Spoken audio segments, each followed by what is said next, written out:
Hello, my name is Harry Mont. I'm a staff attorney at Maryland Legal Aid's Baltimore City office. I want to talk to you today about illegal lockouts and illegal evictions, specifically about a tenant's right not to be illegally locked out of their apartment and what a tenant can do to protect themselves and recover. A landlord is not allowed to simply throw a tenant's possessions out or lock them out of the property anytime they want to evict. For a landlord to evict a tenant, they need to take them to court first. Evicting without going to court is called a self-help eviction, and self-help evictions are illegal in Maryland. In fact, not only is it illegal for a person to commit a self-help eviction, it is also illegal to threaten to commit a self-help eviction. The only person who should be evicting a tenant is the sheriff. The sheriff is not going to evict unless the court has ordered them to do so. It does not matter if the tenant is behind on rent, if the lease has ended, or if the tenant has breached the lease. All those factors are irrelevant. In Maryland, a landlord always needs to go to court to legally evict a tenant. Now, there are other ways to illegally evict other than changing the locks or physically removing the person. Sometimes a landlord will cut off utilities in an attempt to get the tenant to abandon the property. Now, while the landlord is not physically removing the tenant and is still allowing them access to the unit, this is an illegal eviction all the same. Utilities generally include heat, running water, hot water, electricity, and gas.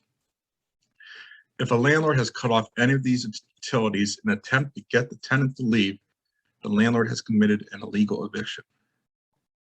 So what should a tenant do if the landlord has illegally evicted them? The first thing they should do is immediately call the police. Oftentimes the police can step in and force the landlord to let the tenant back in the property or turn the utilities back on. The police should inform the landlord of the requirements to go through the court process to evict. If the police can't help, the tenant should contact the court commissioner and the attorney general. If a tenant suspects the landlord is planning to illegally evict them, but he hasn't done it yet, I would advise they keep something with them at all times that prove that they are a tenant legally residing in the property. This is often a letter addressed to them with the property address, or better yet, a copy of the lease. That way, a tenant can show the police that they are a lawful resident of the property and not some stranger. I would also recommend the tenant take pictures of the property and keep a list of all their possessions. This may be useful in the future if the tenant is illegally evicted and needs to sue the landlord for any kind of damages. Now, on that topic, what happens if a tenant was illegally evicted and was not allowed to be put back in and has been damaged?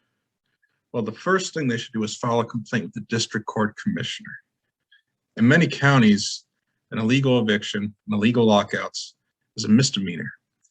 And filing this complaint can cause the landlord to face criminal charges. The tenant can then file a claim against the landlord for damages. The tenant can sue the landlord for compensation if any of their possessions are damaged, lost due to the illegal eviction. The tenant can also sue for any expenses the tenant incurred during the illegal eviction. For example, if the tenant was forced to pay for a hotel because they were locked out of the property, they would be able to sue the landlord for that bill. Now, if you find yourself in a position to sue your landlord regarding an illegal eviction, I would recommend hiring an attorney. While it may be expensive to hire an attorney in normal cases, if you win an illegal eviction case, the court may order the landlord to pay your attorney's fees. That means that the landlord will have to pay for all the fees your attorney would charge you. Because of this, an attorney may be willing to represent you at little to no upfront cost. Finally, if you do need advice regarding an illegal eviction or any other housing issues, do not hesitate to contact Maryland Legal Aid. We offer free services to those who qualify and would be happy to help you in any sort of issue you have.